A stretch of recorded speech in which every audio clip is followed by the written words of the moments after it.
ਕਈ ਪਾਰਟੀਆਂ ਜਿਨ੍ਹਾਂ ਦੇ ਪੱਲੇ ਕੁਝ ਨਹੀਂ ਹੈਗਾ, ਜਿਹੜੀਆਂ ਕਦੀਆਂ ਫੇਸਬੁੱਕ ਤੇ ਆ, ਉਹਨਾਂ ਦਾ ਪ੍ਰਚਾਰ ਜਿਹੜਾ ਵਾ ਉਹ ਕਿਉਂਕਿ ਉਹਨਾਂ ਕੋਲ ਬੰਦੇ ਤਾਂ ਹੈ ਨਹੀਂ ਕਿ ਆਪਣੇ ਆਈਟੀ ਸੈੱਲ ਬਿਠਾਏ ਹੋਏ ਆ, ਜਿਵੇਂ ਆਮ ਆਦਮੀ ਪਾਰਟੀ ਆ, ਇਹਨਾਂ ਦੇ ਕੋਲ ਥੱਲੇ ਜ਼ਮੀਨ ਦੇ ਉੱਤੇ ਜ਼ਿਆਦਾ ਚੰਗੇ ਚਿਹਰੇ ਨਹੀਂ ਆ, ਚੰਗੇ ਵਰਕਰ ਨਹੀਂ ਆ। ਇਹਨਾਂ ਦੇ ਉਹੀ ਆਪਣਾ 5-7 ਜਿਹੜੇ ਬੰਦੇ ਆ ਉਹ ਤੁਰੇ ਫਿਰਦੇ ਆ ਔਰ ਉਹੀ ਫੇਸਬੁੱਕ ਤੇ ਪ੍ਰਚਾਰ ਕਰਦੇ ਆ। ਕਿਵੇਂ ਦੇਖਦੇ ਹੋ ਆਮ ਤੌਰ ਤੇ ਵਿਰੋਧੀ ਜਿਹੜੇ ਹੈਗੇ ਆ ਇਸ ਮੁੱਦੇ ਨੂੰ ਲੈ ਕੇ ਲੋਕਾਂ ਦੇ ਵਿੱਚ ਜਾ ਰਹੇ ਕਿ ਕਾਂਗਰਸ ਨੇ ਇਹ ਬਿਲਕੁਲ ਜਿਹੜੇ ਹੈਗੇ ਵਾਅਦੇ ਨਹੀਂ ਪੂਰੇ ਕੀਤੇ, ਕੰਮ ਨਹੀਂ ਕੀਤੇ। ਤੁਸੀਂ ਕਿਹੜੇ ਮੁੱਦਿਆਂ ਨੂੰ ਲੈ ਕੇ ਲੋਕਾਂ ਦੇ ਵਿੱਚ ਜਾ ਰਹੇ ਹੋ, ਕਿਹੜੇ ਕੰਮ ਕੀਤੇ ਆ ਜਿਹੜੇ ਵੋਟ ਮੰਗਦੇ ਤੁਸੀਂ ਲੋਕਾਂ ਦੇ? ਦੇਖੋ, ਮੈਂ ਤਾਂ ਸਿਰਫ ਇਸ ਗੱਲ ਦੀ ਗੱਲ ਕਰ ਰਿਹਾ ਨਹੀਂ, ਇਮਾਨਦਾਰ ਨੇਤਾ ਹੋਣਾ ਚਾਹੀਦਾ। ਲੋਕਾਂ ਉਹ ਸੋਚ ਨਹੀਂ ਹੋਣੀ ਚਾਹੀਦੀ ਵੀ ਮੈਂ ਕਿਸੇ ਤੇ ਪਰਚੇ ਕਰਾਵਾਂ, ਇਹ ਸੋਚ ਨਹੀਂ ਹੋਣੀ ਚਾਹੀਦੀ ਵੀ ਮੈਂ ਕਿਸੇ ਨਾਲ ਧੱਕਾ ਕਰਾਂ, ਇਹ ਸੋਚ ਨਹੀਂ ਹੋਣੀ ਚਾਹੀਦੀ ਵੀ ਇਹ ਬੰਦਿਆਂ ਦੇ ਮੈਂ ਧੱਕੇ ਨਾਲ ਸਰੋਪੇ ਪਾ ਕੇ ਜੁਆਇਨ ਕਰਾਵਾਂ। ਉਹ ਕਹਿੰਦੇ ਨਾ ਜਿਹੜਾ ਪਿਸ਼ੌਰ ਵੀ ਚੰਗਾ ਤੇ ਉਹ ਲਾਹੌਰ ਵੀ ਚੰਗਾ, ਜਿਹੜਾ ਪਹਿਲੋਂ ਵੀ ਚੰਗਾ ਉਹ ਬਾਅਦ 'ਚ ਵੀ ਚੰਗਾ, ਜਿਹੜਾ ਪਹਿਲੋਂ ਵੀ ਆਪਣਾ ਕੀ ਕਹਿੰਦੇ ਗਲਤ ਉਹ ਬਾਅਦ 'ਚ ਵੀ ਗਲਤ। ਜੇ ਮੈਂ ਲੱਗਦੀ ਹੈ ਜਿਸ ਤਰੀਕੇ ਨਾਲ ਹੁੰਗਾਰਾ ਮਿਲ ਰਿਹਾ, ਕਿਉਂਕਿ ਪਿਛਲੀ ਵਾਰ ਜਦੋਂ ਸਾਡੇ ਕੋਲ ਕੁਝ ਵੀ ਨਹੀਂ ਸੀ ਉਦੋਂ ਵੀ ਸਾਡੇ ਕੋਲ ਕੋਈ ਮਤਲਬ ਕਈ ਜਗ੍ਹਾ ਬੂਥ ਵੀ ਲਾਉਣ ਨੂੰ ਬੰਦੇ ਨਹੀਂ ਲੱਭੇ ਸੀ ਉਦੋਂ। ਚਾਹੁੰਦੇ ਅਕਾਲੀ ਕਾਂਗਰਸੀ ਇਕੱਠੇ ਆ। ਮੈਂ ਤਾਂ ਕਹਿੰਦਾ ਵੀ ਕਈ ਅਕਾਲੀ ਦਲ ਵਾਲੇ ਜਿਹੜੇ ਗੱਲਾਂ ਕਰਦੇ ਆ, ਇਹ ਕਾਂਗਰਸੀਆਂ ਦੀ ਮਦਦ ਲੈਂਦੇ ਸੀ ਕਈ ਦਾ 75-25 ਦੀ ਜਿਹੜੀ ਗੱਲ ਕਰਦੇ ਸੀ ਕਈ। ਉਹ ਤੁਹਾਨੂੰ ਸੂਟ ਕਰੇ ਜਦੋਂ ਤੁਹਾਨੂੰ ਲੋੜ ਪਵੇ ਤੇ ਤੁਸੀਂ ਗਾਲਾਂ ਕੱਢਣੀਆਂ ਸ਼ੁਰੂ ਕਰ ਦਿਓ, ਜਦੋਂ ਤੁਹਾਨੂੰ ਲੋੜ ਨਾ ਪਵੇ ਤੁਸੀਂ ਆਪਣਾ ਕੀ ਕਹਿੰਦੇ ਉਦੋਂ ਡਬਲ ਸਟੈਂਡਰਡ ਕਰ ਜਾਓ। ਕਿ ਅਗਰ ਜਿਹੜੇ ਵਾਅਦੇ ਤੁਸੀਂ ਪੂਰੇ ਕਰ ਰਹੇ ਹੋ ਅਗਰ ਨਹੀਂ ਪੂਰੇ ਹੁੰਦੇ, ਤੁਹਾਡੀ ਸਰਕਾਰ ਆ ਕਿ ਨਹੀਂ ਪੂਰੇ ਹੁੰਦੇ, ਤਾਂ ਕਿਵੇਂ ਤੁਸੀਂ ਪੰਜਾਬ ਦੇ ਵਿੱਚ ਹੋਣ ਜਾ ਰਹੀਆਂ 20 ਫਰਵਰੀ ਨੂੰ ਵਿਧਾਨ ਸਭਾ ਚੋਣਾਂ ਨੂੰ ਲੈ ਕੇ ਵੱਖ-ਵੱਖ ਸਿਆਸੀ ਪਾਰਟੀਆਂ ਦੇ ਵੱਲੋਂ ਜਿੱਤਣ ਦੇ ਲਈ ਅੱਡੀ ਚੋਟੀ ਦਾ ਜ਼ੋਰ ਲਗਾਇਆ ਜਾ ਰਿਹਾ। ਚੋਣ ਕਮਿਸ਼ਨ ਦੇ ਵੱਲੋਂ ਵੱਡੀਆਂ ਰੈਲੀਆਂ ਤੇ ਰੋਕ ਲਗਾਈ ਗਈ ਹੈ ਤੇ ਉਮੀਦਵਾਰ ਡੋਰ ਟੂ ਡੋਰ ਜਾਂ ਪਿੰਡਾਂ ਦੇ ਵਿੱਚ ਜਾ ਕੇ ਪ੍ਰਚਾਰ ਕਰ ਰਹੇ ਨੇ।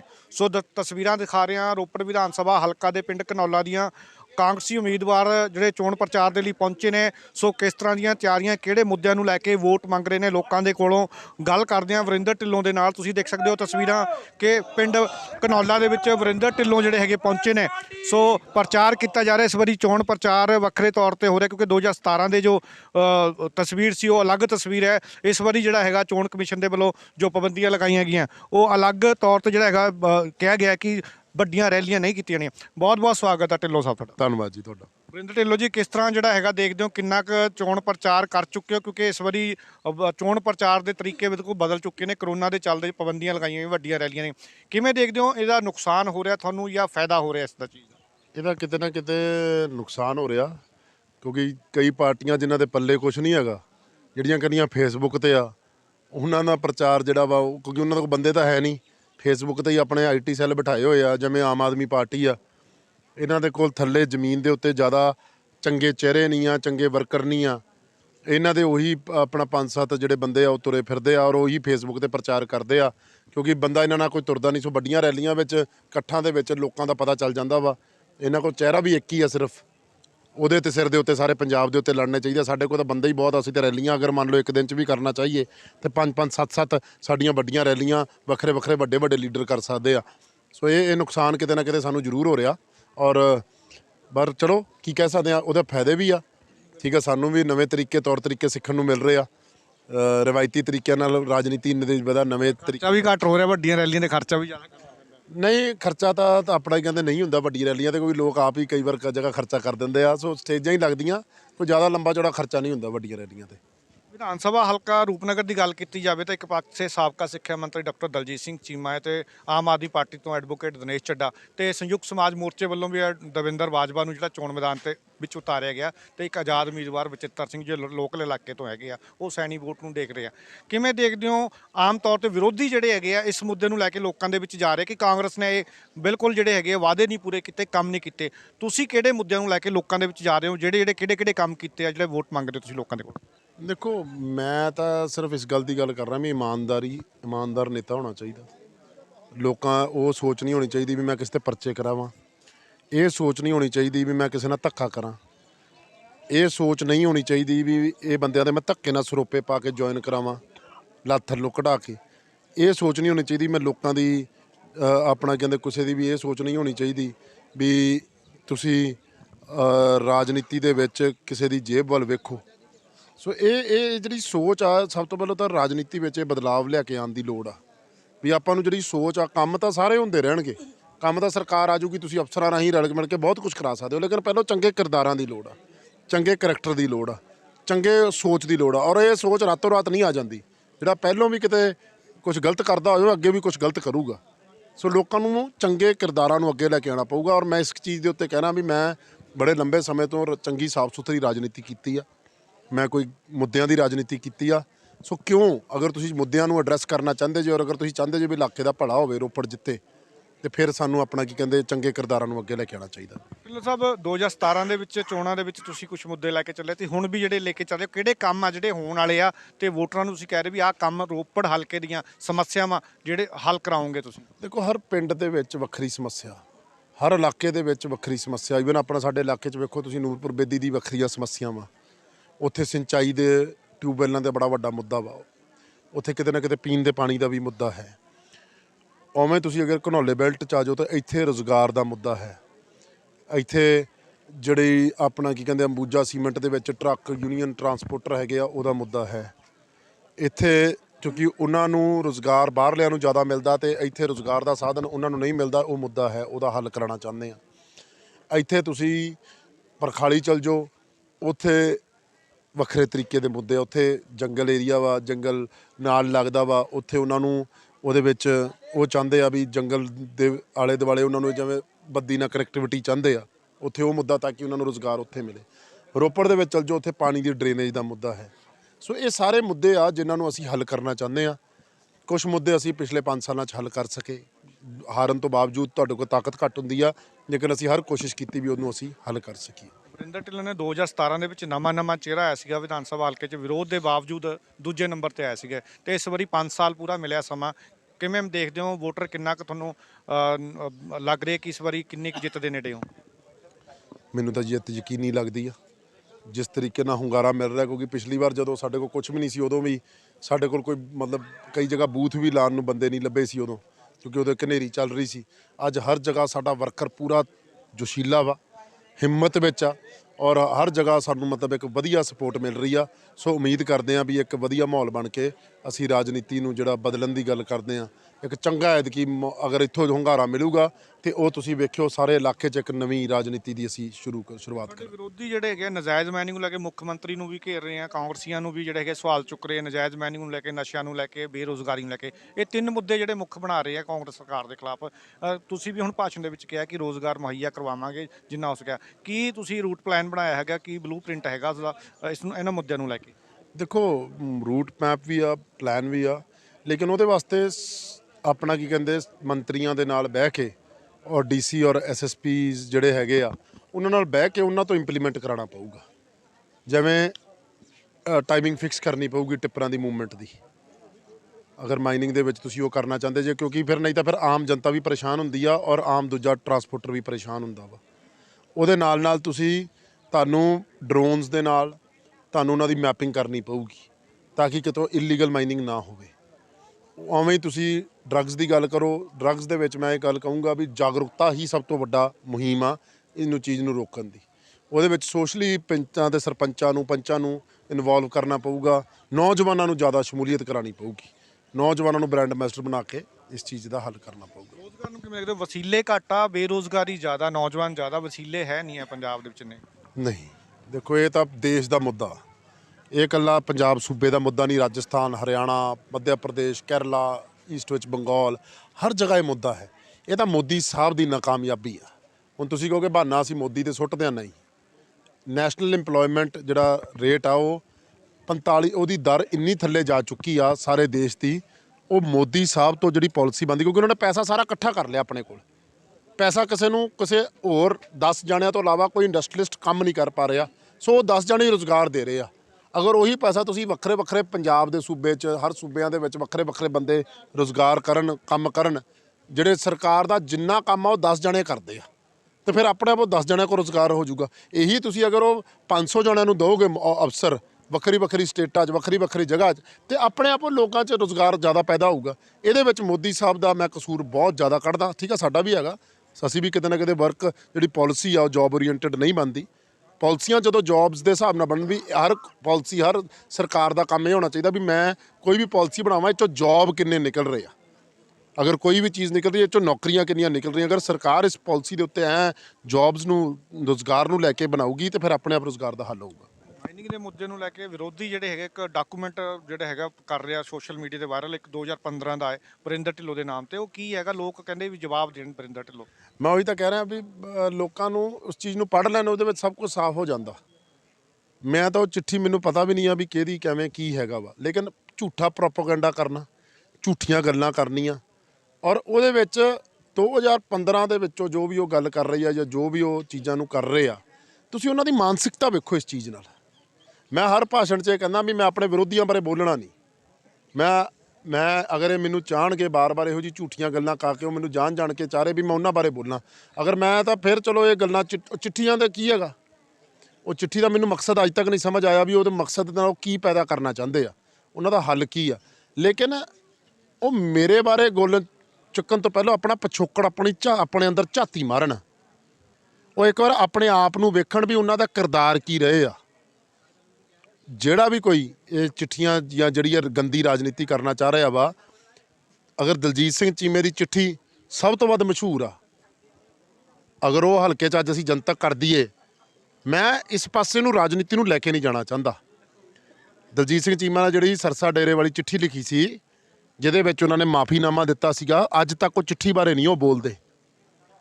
ਦੂਜੇ ਜਿਹੜੇ ਸਾਡੇ ਕੈਂਡੀਡੇਟ ਆ ਦਿਨੇਸ਼ ਚੱਡਾ ਜੀ, ਉਹਨਾਂ ਦੇ ਬਾਰੇ ਜਿੰਨਾ ਮੈਂ ਘੱਟ ਬੋਲਾਂ ਉਨਾ ਵਧੀਆ। ਲੋਕਾਂ ਤੋਂ ਹੀ ਪੁੱਛ ਲਿਓ, ਸੰਦੋਆ ਸਾਹਿਬ ਤੋਂ ਪੁੱਛ ਲਿਓ, ਜ਼ਿਆਦਾ ਵਧੀਆ, ਕਿਉਂਕਿ ਇਕੱਠੇ ਰਹੇ ਆ ਉਹਨਾਂ ਨਾਲ, ਜਾਣਦੇ ਉਹਨਾਂ ਨੂੰ ਚੰਗੀ ਤਰ੍ਹਾਂ। ਉਹਦਾ ਵਿਰੋਧ ਕਰਦਾ ਚੱਡਾ ਦਾ, ਵਿਰੋਧ ਕਰਦਾ ਗੱਲਾਂ ਤੋਂ ਪੁੱਛ ਲਿਓ ਵੀ ਕਿਉਂ ਵਿਰੋਧ ਕਰਦਾ। ਠੀਕ ਆ, ਟਿਕਟ ਜ਼ਰੂਰ ਆਪਸ 'ਚ ਹੈਗਾ, ਲੇਕਿਨ ਵਿਰੋਧ ਕਰਦਾ ਕਿਉਂ ਆ? ਉਹਦੇ ਕਾਰਨ ਆ ਕਿਉਂਕਿ ਇਲਾਕੇ ਵਾਲਿਆਂ ਨੂੰ ਪਤਾ ਵੀ ਇਹ ਕਿਹੜਾ ਬੰਦਾ ਸੀ ਲਿਆਣਾ। ਇਹ ਤਾਂ ਪਹਿਲੋਂ ਜੇ ਇੰਨੀ ਕੁ ਠੱਗੀ ਮਾਰਦਾ ਸੀ, ਹੁਣ ਸ਼ਾਇਦ ਐਡੀ ਜ਼ਿਆਦਾ ਠੱਗੀ ਮਾਰਨਾ ਸ਼ੁਰੂ ਕਰ ਦੂਗਾ। ਉਹਦੇ ਅੰਦਰ ਬੰਦੇ ਦਾ ਬਦਲ ਨਹੀਂ, ਬੰਦੇ ਦਾ ਸਿਰਫ ਕਿਰਦਾਰ ਬਦਲੂਗਾ। ਦੂਜੀ ਗੱਲ, ਅੱਜ ਲੋੜ ਜਿਹੜੀ ਚੀਜ਼ ਦੀ ਸਭ ਤੋਂ ਵੱਧ ਆ ਉਹ ਇਹ ਆ ਵੀ ਚੰਗਾ ਲੀਡਰ ਅੱਗੇ ਕਿਵੇਂ ਆਊਗਾ, ਚੰਗੇ ਕਿਰਦਾਰ ਵਾਲੇ ਲੋਕ ਅੱਗੇ ਕਿਵੇਂ ਆਉਣਗੇ। ਆਪਣਾ ਆ ਜਿਹੜੇ ਤੁਸੀਂ ਜਿਨ੍ਹਾਂ ਦਾ ਨਾਂ ਆਮ ਆਦਮੀ ਵਾਲੇ ਕੈਂਡੀਡੇਟ ਆ, ਇਹਨਾਂ ਨੂੰ ਇੰਨੀ ਗੱਲ ਹੀ ਪੁੱਛ ਲਓ, ਅੱਜ ਤੱਕ ਪਿਛਲੀ ਵਾਰ ਸੰਦੋਏ ਦੀ ਮਦਦ ਕਰੀ ਸੀ ਕਿ ਨਹੀਂ ਕਰੀ ਸੀ? ਪੁੱਛ ਲਿਓ ਵੀ ਕਦੀ ਸੰਦੋਏ ਦੀ ਮਦਦ ਕਰੀ ਸੀ ਪਿਛਲੀ ਵਾਰ? ਅੱਜ ਤੂੰ ਆਮ ਆਦਮੀ ਅੱਜ ਕੇਜਰੀਵਾਲ ਤੈਨੂੰ ਯਾਦ ਆ ਗਿਆ, ਪਿਛਲੀ ਵਾਰ ਤੈਨੂੰ ਕੇਜਰੀਵਾਲ ਯਾਦ ਆਇਆ, ਸੰਦੋਏ ਤੋਂ ਪੁੱਛ ਲਿਓ ਵੀ ਇਹਨੇ ਮਦਦ ਕਰੀ ਸੀ ਕਿ ਨਹੀਂ ਕਰੀ ਸੀ। ਉਹੀ ਚੀਮਾ ਸਾਹਿਬ ਤੋਂ ਪੁੱਛ ਲਿਓ, ਚੀਮਾ ਸਾਹਿਬ ਕਦੀ ਕਾਂਗਰਸੀਆਂ ਦੀ ਮਦਦ ਲਿੱਤੀ ਹੈ ਕਿ ਨਹੀਂ ਲਿੱਤੀ? ਤੁਸੀਂ ਕਾਂਗਰਸੀਆਂ ਤੋਂ ਤੁਸੀਂ ਤਾਂ ਆਪਸ 'ਚ ਤੁਸੀਂ ਸੰਮਤੀ ਇਲੈਕਸ਼ਨ ਦੇ ਵਿੱਚ ਕਾਂਗਰਸੀਆਂ ਨੂੰ ਰਲ ਕੇ ਤੁਸੀਂ ਕਾਂਗਰਸ ਨੂੰ ਦੇ ਬੰਦਿਆਂ ਨੂੰ ਵੋਟਾਂ ਪਾਈਆਂ ਸੀ, ਤੁਸੀਂ ਕਮੇਟੀ ਦੇ ਵਿੱਚ ਰਲ ਕੇ ਕਾਂਗਰਸ ਵਾਲਿਆਂ ਨੂੰ ਵੋਟਾਂ ਪਾਈਆਂ ਸੀ। ਇਹ ਕਿਰਦਾਰਾਂ ਦੀ ਗੱਲ ਆ ਨਾ। ਕਹਿਣਾ ਚਾਹੁੰਦੇ ਅਕਾਲੀ ਕਾਂਗਰਸੀ ਇਕੱਠੇ ਆ।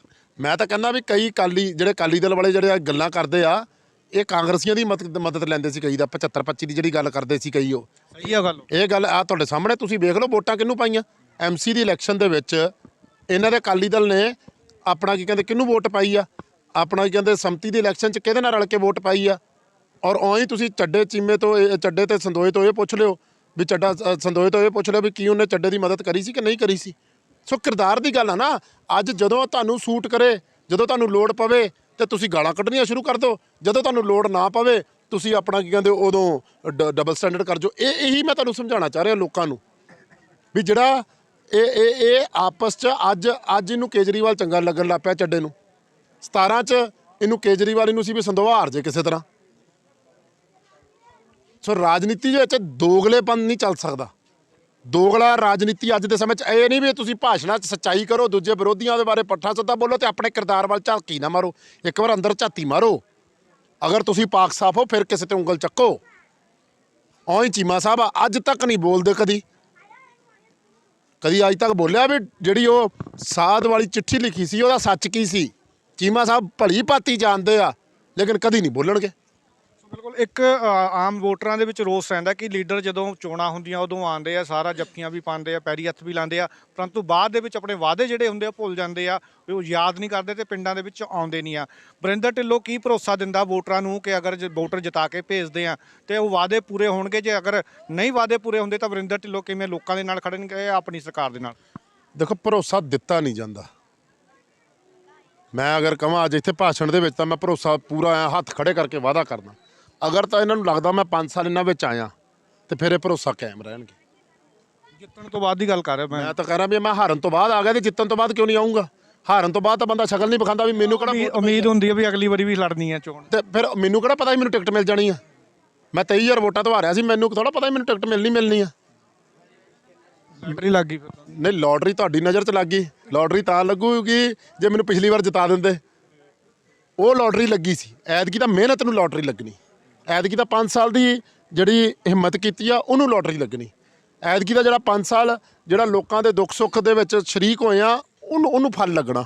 ਸੋ ਇਹ ਗੱਲ ਲੋਟਰੀ ਤਾਂ ਪਿਛਲੀ ਵਾਰ ਲੱਗਦੀ ਵੀ 15 ਦਿਨ ਆਏ ਆ ਕੇ ਵੋਟਾਂ ਪਈਆਂ ਤੇ ਜਿਵੇਂ ਘਨੌਲੇ 'ਚੋਂ ਲੀਡ ਮਿਲੀ ਸੀ, ਇਹਨਾਂ ਦਾ ਸਾਥ ਦਿੱਤਾ ਸੀ, ਬਾਕੀ ਤਾਂ ਨਹੀਂ ਮਿਲੀ, ਫਿਰ ਲੋਟਰੀ ਲੱਗ ਜਾਂਦੀ। ਐਤਕੀ ਤਾਂ 5 ਸਾਲ ਦੇ ਮਿਹਨਤ ਨੂੰ ਫਲ ਲੱਗਣਾ। ਹਲਕੇ ਦੇ ਵੋਟਰ ਦੇਖ ਰਹੇ, ਮੈਂ ਇੱਕ ਵਾਰੀ ਉਹੀ ਗੱਲ ਹੈ ਕਿ ਕੀ ਵਿਸ਼ਵਾਸ ਦਿਵਾਉਂਦੇ ਹੋ ਕਿ ਅਗਰ ਜਿਹੜੇ ਵਾਅਦੇ ਤੁਸੀਂ ਪੂਰੇ ਕਰ ਰਹੇ ਹੋ, ਅਗਰ ਨਹੀਂ ਪੂਰੇ ਹੁੰਦੇ, ਤੁਹਾਡੀ ਸਰਕਾਰ ਆਉਂਦੀ ਹੈ ਨਹੀਂ ਪੂਰੇ ਹੁੰਦੇ, ਤਾਂ ਕਿਵੇਂ ਤੁਸੀਂ ਲੋਕਾਂ ਦੇ ਨਾਲ ਖੜੋਗੇ, ਅਸਤੀਫਾ ਦਿਓਗੇ, ਕੀ ਕਰੋਗੇ? ਚਲੋ ਇਹ ਦੱਸੋ, ਮੈਂ ਪਹਿਲੋਂ ਜਿੱਥੇ ਕਿਤੇ ਲੋੜ ਪਈ ਆ ਮੈਂ ਸਰਕਾਰ ਦੇ ਵਿਰੁੱਧ ਖੜਾ ਕਿ ਨਹੀਂ ਖੜਾ? ਤੁਸੀਂ ਮੇਰੀ ਕਈ ਇੰਟਰਵਿਊਆਂ ਲਿੱਤੀਆਂ। ਚਲੋ ਬੀਤਾ ਸਮਾਂ ਲੰਘ ਗਿਆ, ਹੁਣ ਅਗਲੀ ਆਪਾਂ ਗੱਲ ਕਰ ਜਦੋਂ ਨਹੀਂ ਹੁਣ, ਕਿਉਂਕਿ ਹੁਣ ਗੱਲ ਇਹ ਆ ਵੀ ਵੋਟਰਾਂ ਨੇ ਤੁਹਾਨੂੰ ਆਪਣੀ ਵੋਟ ਦੇਣੀ ਆ ਤਾਂ ਕੋਈ ਨਾ ਕੋਈ ਗਾਰੰਟੀ ਤਾਂ ਮੰਗ ਰਹੇ ਆ ਨਾ। ਉਹ ਕਹਿੰਦੇ ਨਾ ਜਿਹੜਾ ਪਿਸ਼ੌਰ ਵੀ ਚੰਗਾ ਤੇ ਉਹ ਲਾਹੌਰ ਵੀ ਚੰਗਾ। ਜਿਹੜਾ ਪਹਿਲੋਂ ਵੀ ਚੰਗਾ ਉਹ ਬਾਅਦ 'ਚ ਵੀ ਚੰਗਾ, ਜਿਹੜਾ ਪਹਿਲੋਂ ਵੀ ਆਪਣਾ ਕੀ ਕਹਿੰਦੇ ਗਲਤ ਉਹ ਬਾਅਦ 'ਚ ਵੀ ਗਲਤ। ਜੇ ਮੈਂ ਹਾਰ ਕੇ ਮੈਂ ਆਵਾਜ਼ ਚੱਕ ਸਕਦਾ ਤੇ ਫਿਰ ਮੈਂ ਜਿੱਤ ਕੇ ਵੀ ਚੱਕੂਗਾ। ਜਿੱਥੇ ਲੋਕਾਂ ਦੀ ਗੱਲ ਆਊਗੀ ਉੱਥੇ ਕੋਈ ਕੰਪਰੋਮਾਈਜ਼ ਨਹੀਂ ਹੋਊਗਾ।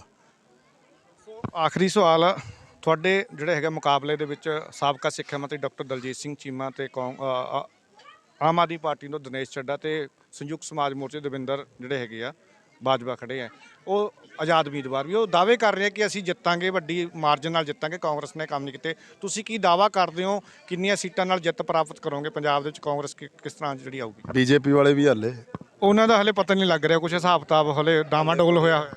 ਸੋ ਮੇਰੇ ਹਿਸਾਬ ਨਾਲ ਤਾਂ ਮੈਂ ਤਾਂ ਨੋਮੀਨੇਸ਼ਨ ਅੱਜ ਸ਼ੁਰੂ ਹੋ ਗਈ, ਹਲੇ ਤੱਕ ਲਿਸਟਾਂ ਨਹੀਂ ਆਈਆਂ। ਚਲੋ ਆ ਜਾਣਗੀਆਂ, ਉਮੀਦ ਕਰਦੇ ਹਾਂ ਸਾਰਿਆਂ ਦੀ ਲਿਸਟਾਂ। ਸਭ ਨੂੰ ਮੁਬਾਰਕ, ਸਭ ਨੂੰ ਬੈਸਟ ਆਫ ਲੱਕ। ਮੰਨਦੇ ਹੋ ਮੁਕਾਬਲੇ 'ਚ ਬੀਜੇਪੀ ਵੀ ਮੁਕਾਬਲੇ 'ਚ ਤੁਹਾਡੇ ਹੈਗੀ ਆ? ਕਿਹੜੇ? ਅਸੀਂ ਤਾਂ ਸੀਪੀਆਈ ਨੂੰ ਵੀ ਮੰਨਦੇ ਹਾਂ ਮੁਕਾਬਲੇ 'ਚ। ਅਸੀਂ ਤਾਂ ਆਪਣਾ ਕੀ ਕਹਿੰਦੇ ਹਰੇਕ ਤ੍ਰਿਣਮੂਲ ਕਾਂਗਰਸ ਨੂੰ ਵੀ ਮੰਨਦੇ ਹਾਂ ਮੁਕਾਬਲੇ 'ਚ, ਅਕਾਲੀ ਦਲ ਨੂੰ ਵੀ ਮੰਨਦੇ ਹਾਂ। ਸਾਰਾ ਮੁਕਾਬਲਾ ਤਾਂ ਸਭ ਨਾਲ ਹੁੰਦਾ। ਗੱਲ ਤਾਂ ਪਹਿਲਵਾਨ ਜਿਹੜਾ ਸਾਹਮਣੇ ਤਕੜਾ ਪਹਿਲਵਾਨ ਉਹਨੂੰ ਦੇਖਦਾ ਵੀ ਇਹਦੇ ਨਾਲ ਮੁਕਾਬਲਾ ਮੇਰਾ, ਬਾਕੀ ਤਾਂ ਕੋਈ ਗੱਲ ਨਹੀਂ, ਸਾਈਡ ਤੇ ਹੀ ਆ। ਮੈਂ ਕਹਿੰਦਾ ਵੀ ਪਹਿਲਵਾਨ ਤਗੜਾ ਮਾੜੇ ਦੀ ਗੱਲ ਨਹੀਂ, ਮੁਕਾਬਲਾ ਤਾਂ ਗੱਲ ਤਾਂ ਇਹ ਆ ਵੀ ਜਿੱਤਦੇ ਕਿੰਨੇ ਪੁਆਇੰਟਾਂ ਤੋਂ, ਕਿੰਨੇ ਮਾਰਜਨ ਤੋਂ ਆ। ਅਸੀਂ ਤਾਂ ਮੁਕਾਬਲੇ 'ਚ ਤਾਂ ਸਾਰੇ ਹੀ ਆ। ਮੁਕਾਬਲਾ ਤਗੜੇ ਮਾੜਿਆਂ ਦੇ ਵਿੱਚ। ਪਹਿਲੇ ਅਗਰ 3 ਨੰਬਰਾਂ ਦੀ ਗੱਲ ਕੀਤੀ ਤਾਂ ਵਰਿੰਦਰ ਢਿੱਲੋਂ ਕਿਹਨੂੰ ਦੇਖਦੇ ਆ ਵੀ ਜਿਹੜੀ ਹੈਗੀ ਹੈ, ਕਿਹੜੀਆਂ 3 ਪਾਰਟੀਆਂ ਦੇ ਨਾਲ ਮੁੱਖ ਮੁਕਾਬਲਾ ਹੈਗਾ, ਕਿਹੜੇ ਉਮੀਦਵਾਰਾਂ ਦੇ? ਤੀਜੇ ਨੂੰ ਤਾਂ ਕਦੀ ਸੋਚਣ ਬਾਰੇ ਜ਼ਿਆਦਾ ਲੋੜ ਨਹੀਂ ਆ, ਦੂਜੇ ਦੇ ਬਾਰੇ ਵੀ ਜ਼ਿਆਦਾ ਸੋਚਣ ਦੀ ਲੋੜ ਨਹੀਂ ਆ। ਅਸੀਂ ਇਸ ਸੋਚ ਨਾਲ ਨਹੀਂ ਇਲੈਕਸ਼ਨ ਲੜਦੇ ਵੀ ਆਹ ਮੁਕਾਬਲੇ 'ਚ ਉਹ ਅਸੀਂ ਤਾਂ ਆਪਣੀ ਗੱਲ ਕਰਦੇ ਹਾਂ। ਅਸੀਂ ਤਾਂ ਸਾਡੀ ਗੱਲ ਸੁਣੋ, ਉਹਦੇ ਬਾਅਦ ਅਸੀਂ ਵੇਖੋ। ਔਰ ਮੈਂ ਮੁਕਾਬਲੇ 'ਚ ਮੈਂ ਸਹੀ ਮੈਨੇ 'ਚ ਹੁਣ ਮੈਂ ਕਹਿੰਦਾ ਮੈਂ ਕਿਸੇ ਨੂੰ ਮੰਨਦਾ ਹੀ ਨਹੀਂ ਤੇ ਉਹ ਇੱਕ ਹੰਕਾਰੀ ਗੱਲ ਹੋਊਗੀ। ਉਹ ਗੱਲ ਹੋ ਗਈ ਮੈਂ ਤਾਂ ਕਿਸੇ ਨੂੰ ਮੁਕਾਬਲੇ 'ਚ ਨਹੀਂ ਮੰਨਦਾ। ਮੈਂ ਇਹ ਕਹਿਦਾ ਵੀ ਮੈਂ ਤਾਂ ਅੱਜ ਜਿੱਤਿਆ ਹੀ ਪਿਆ ਵਾਂ, ਉਹ ਵੀ ਗੱਲ ਕਿਤੇ ਨਾ ਕਿਤੇ ਹੰਕਾਰ ਹੋਊਗਾ। ਲੋਕਾਂ ਨੇ ਫੈਸਲਾ ਕਰਨਾ, ਤੁਹਾਨੂੰ ਪਤਾ ਚੱਲ ਜਾਣਾ। ਲੇਕਿਨ ਮੈਂ ਤੁਹਾਨੂੰ ਇੰਨਾ ਕਹਿੰਦਾ, ਮੈਨੂੰ ਐਤਕੀ ਪੂਰਾ ਵਿਸ਼ਵਾਸ ਹੈ। ਐਤਕੀ ਜਿਸ ਤਰੀਕੇ ਨਾਲ ਮਤਲਬ ਲੋਕਾਂ ਨੇ ਹੁੰਗਾਰਾ ਦਿੱਤਾ, ਜੁਆਇਨਿੰਗਾਂ ਹੋਈਆਂ, ਲੋਕ ਜੁੜੇ, ਆਪ ਮੁਹਾਰੇ ਲੋਕ ਆ ਰਹੇ ਆ।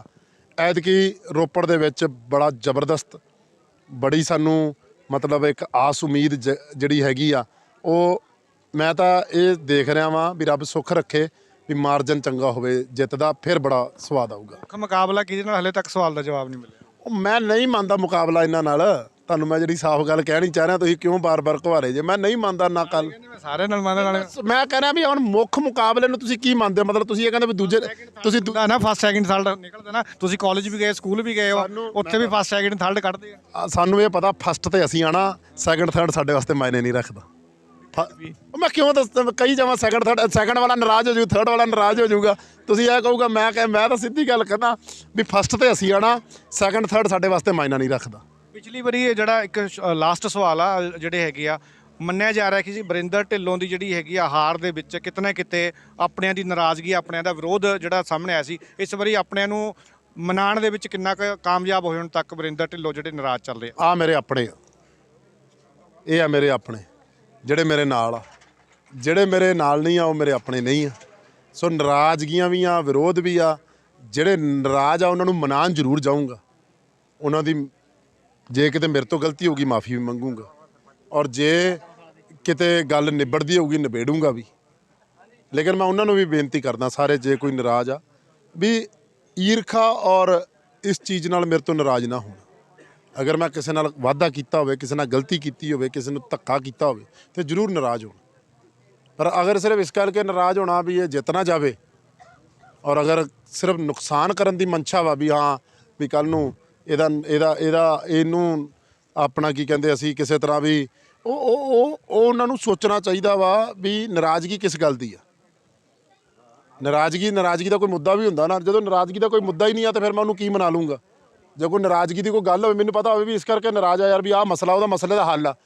ਇੱਕ ਹੈਗਾ ਮੈਂ ਮੰਨੂ ਹੀ ਨਾ, ਮੈਂ ਨਾਰਾਜ਼ ਉਹ ਜਿਹਦਾ ਕੰਮ ਹੀ ਆ ਨਾਰਾਜ਼ ਹੀ ਰਹਿਣਾ, ਤੇ ਫਿਰ ਉਹਨੂੰ ਮੈਂ ਕਿੱਥੋਂ ਮਨਾ ਲੂੰਗਾ। ਕਾਂਗਰਸ ਦਾ ਮੁੱਖ ਮੰਤਰੀ ਦਾ ਚਿਹਰਾ ਕਿਹੜਾ ਹੋਊਗਾ? ਚਰਨਜੀਤ ਸਿੰਘ ਚੰਨੀ ਜਾਂ ਨਵਜੋਤ ਸਿੱਧੂ? ਇਹ ਤਾਂ ਜਦੋਂ ਐਮਐਲਏ ਬਣਾਂਗੇ ਫਿਰ ਹੀ ਦੱਸਾਂਗੇ। 100 ਐਮਐਲਏ ਫੈਸਲਾ ਤਾਂ ਕੀਤਾ ਹੋਣਾ, ਕਿਉਂਕਿ ਜ਼ਿਆਦਾਤਰ ਤੁਹਾਡੇ ਜਿਹੜੇ ਕਿ ਲੜ ਰਹੇ ਉਮੀਦਵਾਰ ਚਰਨਜੀਤ ਸਿੰਘ ਚੰਨੀ ਨੂੰ ਸਪੋਰਟ ਕਰ ਰਹੇ। ਜਿਹੜਾ ਮੇਰੇ ਲਈ ਸਭ ਤੋਂ ਵੱਧ ਕੰਪੇਨ ਕਰੂਗਾ ਮੇਰਾ ਉਮੀਦਵਾਰ ਹੋਊਗਾ। ਜਿਹੜਾ ਮੇਰੀ ਮਦਦ ਕਰੂਗਾ, ਜਿਹੜਾ ਮੈਨੂੰ ਲੋਕਾਂ ਨੂੰ ਪਸੰਦ ਹੋਊਗਾ, ਉਹ ਮੇਰਾ ਉਮੀਦਵਾਰ ਹੋਊਗਾ। ਉਹ ਆਪਣੀ ਕਰਨਗੇ ਕੰਪੇਨ, ਕਿ ਹੁਣ ਤੁਹਾਡੀ ਕਰਨਗੇ? ਵੈਸੇ ਹੀ ਚੋਣ ਪ੍ਰਚਾਰ ਤੇ ਪਾਬੰਦੀਆਂ ਲੱਗੀਆਂ। ਮਹਾਰਾਜ ਜੇ ਮੁੱਖ ਮੰਤਰੀ ਬਣਨਾ ਤਾਂ 117 ਹਲਕਿਆਂ 'ਚ ਪ੍ਰਚਾਰ ਨਹੀਂ ਕਰਨਾ। ਫਿਰ ਆਪਣਾ ਪ੍ਰਚਾਰ ਕਰਨਗੇ ਤਾਂ ਫਿਰ ਸਾਰੇ ਉਮੀਦਵਾਰ ਆ। ਫਿਰ ਉਮੀਦਵਾਰ ਦਾ, ਮੁੱਖ ਮੰਤਰੀ ਦਾ ਉਮੀਦਵਾਰ ਤਾਂ ਇਹ ਹੁੰਦਾ ਨਾ ਜਿਹੜਾ ਮੇਰੇ ਲਈ ਸਭ ਤੋਂ ਵੱਧ ਪ੍ਰਚਾਰ ਕਰੂਗਾ ਮੇਰਾ। ਢਿੱਲੋਂ ਵੀ ਹੋ ਸਕਦਾ। 117 ਹਲਕਿਆਂ 'ਚ 117 ਉਮੀਦਵਾਰ ਆ। ਤੁਸੀਂ ਕਿਵੇਂ ਇੱਕ ਐਮਐਲਏ ਨਹੀਂ ਮੁੱਖ ਮੰਤਰੀ ਬਣਨਾ ਨਾ। ਸੋ ਜਿਹੜਾ ਐਮਐਲਏ ਬਣੂਗਾ ਉਮੀਦਵਾਰ। ਵਰਿੰਦਰ ਢਿੱਲੋਂ ਵੀ ਹੋ ਸਕਦਾ ਫਿਰ? ਨਹੀਂ, ਵਰਿੰਦਰ ਢਿੱਲੋਂ ਆਪਣਾ ਕੀ ਕਹਿੰਦੇ ਬਿਲਕੁਲ, ਅਗਰ ਤੂੰ ਮੇਰੀ ਪਾਰਟੀ ਚਾਹੂਗੀ ਤਾਂ ਵਰਿੰਦਰ ਢਿੱਲੋਂ ਵੀ ਹੋ ਸਕਦਾ, ਲੇਕਿਨ ਮੇਰੀ ਕੋਈ ਮਨਸ਼ਾ ਨਹੀਂ ਹੈਗੀ। ਸੋ ਬਿਲਕੁਲ ਇਹ ਸਨ ਕਾਂਗਰਸ ਪਾਰਟੀ ਤੋਂ ਉਮੀਦਵਾਰ ਵਰਿੰਦਰ ਸਿੰਘ ਢਿੱਲੋਂ, ਜਿਹੜੇ ਪਿੰਡ ਦੇ ਵਿੱਚ ਪਹੁੰਚੇ ਨੇ। ਘਨੌਲੇ ਪਿੰਡ ਦੇ ਡੋਰ ਟੂ ਡੋਰ ਜਿਹੜੇ ਹੈਗੇ ਆ ਪ੍ਰਚਾਰ ਕੀਤਾ ਜਾ ਰਿਹਾ, ਕਿਉਂਕਿ ਮੇਨ ਜਿਹੜੀ ਹੈਗੀ ਆ ਇਸ ਵਾਰੀ ਪਾਬੰਦੀਆਂ ਲਗਾਈਆਂ ਗਈਆਂ ਕਰੋਨਾ ਦੇ ਚੱਲਦੇ ਕਿ ਜਿਹੜੇ ਵੱਡੇ ਰੈਲੀਆਂ ਨਹੀਂ ਕੀਤੀਆਂ ਜਾਣੀਆਂ। ਸੋ ਡੋਰ ਟੂ ਡੋਰ ਪ੍ਰਚਾਰ ਪਿੰਡਾਂ ਦੇ ਵਿੱਚ ਕੀਤਾ ਜਾ ਰਿਹਾ। ਦਾਅਵੇ ਸਭ ਵੱਲੋਂ ਕੀਤੇ ਜਾ ਰਹੇ ਨੇ। ਰੋਪੜ ਵਿਧਾਨ ਸਭਾ ਹਲਕੇ ਦੀ ਗੱਲ ਕੀਤੀ ਜਾਵੇ ਤਾਂ ਬੜਾ ਅਹਿਮ ਹਲਕਾ ਮੰਨਿਆ ਜਾਂਦਾ, ਕਿਉਂਕਿ ਇਸ ਤੋਂ ਜਿਹੜੀ ਟੱਕਰ ਆ ਯੂਥ ਕਾਂਗਰਸ ਪੰਜਾਬ ਪ੍ਰਧਾਨ ਵਰਿੰਦਰ ਢਿੱਲੋਂ ਦੀ ਸਾਬਕਾ ਸਿੱਖਿਆ ਮੰਤਰੀ ਡਾਕਟਰ ਦਲਜੀਤ ਸਿੰਘ ਚੀਮਾ ਦੇ ਨਾਲ ਹੈ। ਤੇ ਉਸ ਤੋਂ ਇਲਾਵਾ ਜਿਹੜੇ ਹੈਗੇ ਆ ਆਮ ਆਦਮੀ ਪਾਰਟੀ ਵੱਲੋਂ ਐਡਵੋਕੇਟ ਦਿਨੇਸ਼ ਚੱਡਾ ਨੂੰ ਜਿਹੜਾ ਹੈਗਾ ਮੈਦਾਨ ਦੇ ਵਿੱਚ ਉਤਾਰਿਆ ਗਿਆ, ਤੇ ਸੰਯੁਕਤ ਸਮਾਜ ਮੋਰਚੇ ਦੇ ਵੱਲੋਂ ਵਿਧਾਨ ਸਭਾ ਹਲਕਾ ਰੂਪਨਗਰ ਤੋਂ ਦਵਿੰਦਰ ਸਿੰਘ ਬਾਜਵਾ ਜਿਹੜੇ ਖੇਡ ਪ੍ਰਮੋਟਰ ਆ ਉਹਨਾਂ ਨੂੰ ਚੋਣ ਮੈਦਾਨ ਦੇ ਵਿੱਚ ਉਤਾਰਿਆ ਗਿਆ। ਤੇ ਆਜ਼ਾਦ ਉਮੀਦਵਾਰ ਬਚਿੱਤਰ ਸਿੰਘ ਜਟਾਣਾ ਵੀ ਜਿਹੜਾ ਹੈਗਾ ਪੂਰੀ ਤਰ੍ਹਾਂ ਲੱਗੇ ਹੋਏ ਨੇ, ਸਰਗਰਮ ਨੇ, ਕਿਉਂਕਿ ਉਹ ਦਾਅਵਾ ਕਰ ਰਹੇ ਨੇ ਕਿ ਲੋਕਲ ਜਿਹੜਾ ਹੈਗਾ ਮੈਂ ਸਥਾਨਕ ਆ, ਇਸ ਕਰਕੇ ਲੋਕ ਸਥਾਨਕ ਨੂੰ ਜਿਤਾਉਣਗੇ।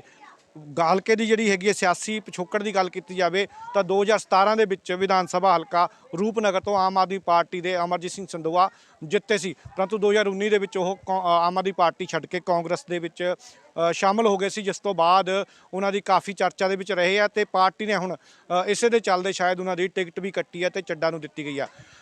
ਹਰ ਇੱਕ ਪਾਰਟੀ ਜਿਹੜੀ ਹੈਗੀ ਹੈ ਜਿੱਤਣ ਦੇ ਦਾਅਵੇ ਕਰ ਰਹੀ ਹੈ ਕਿ ਅਸੀਂ ਜਿੱਤਾਂਗੇ, ਸਾਡੀ ਸਰਕਾਰ ਬਣੇਗੀ, ਪਰੰਤੂ ਸਰਕਾਰ ਕਿਸ ਦੀ ਬਣੇਗੀ, ਕੌਣ ਐਮਐਲਏ ਬਣੇਗਾ, ਇਸ ਦਾ ਫੈਸਲਾ ਵੋਟਰ ਜਿਹੜੇ ਹੈਗੇ ਆ 20 ਫਰਵਰੀ ਨੂੰ ਜਿਹੜੀ ਹੈਗੀ ਆ ਵੋਟ ਪਾ ਕੇ ਕਰਨਗੇ। ਤੇ ਉਸਦੇ ਨਤੀਜੇ ਜਿਹੜੇ ਹੈਗੇ ਆ 10 ਮਾਰਚ ਨੂੰ ਲੋਕਾਂ ਦੀ ਕਚਹਿਰੀ ਦੇ ਵਿੱਚ ਸਾਹਮਣੇ ਹੋਣਗੇ ਕਿ ਆਖਰ ਪੰਜਾਬ ਦੇ ਵਿੱਚ ਲੋਕ ਕਿਸ ਦੀ ਸਰਕਾਰ ਚਾਹੁੰਦੇ ਨੇ, ਕਿਸ ਨੂੰ ਮੰਤਰੀ ਬਣਾਉਣਾ ਚਾਹੁੰਦੇ ਨੇ, ਮੁੱਖ ਮੰਤਰੀ ਬਣਾਉਣਾ ਚਾਹੁੰਦੇ ਨੇ, ਕਿਸ ਨੂੰ ਐਮਐਲਏ ਬਣਾਉਣਾ ਚਾਹੁੰਦੇ ਨੇ। ਸੋ ਦਾਅਵੇ ਬਹੁਤ ਕੀਤੇ ਜਾ ਰਹੇ ਨੇ। ਦਾਅਵਿਆਂ ਦੀ ਸੱਚਾਈ ਜਿਹੜੀ ਹੈਗੀ ਆ ਮੋਹਰ ਜਨਤਾ ਲਾਏਗੀ। ਸੋ 10 ਮਾਰਚ ਨੂੰ ਦੇਖਣਾ ਹੋਵੇਗਾ ਕਿਸ ਦੀ ਸਰਕਾਰ ਹੋਵੇਗੀ, ਕੌਣ ਮੁੱਖ ਮੰਤਰੀ ਹੋਵੇਗਾ। ਰੂਪਨਗਰ ਤੋਂ ਸੱਜਣ ਸਿੰਘ ਸੈਣੀ ਦਾ TVNRI।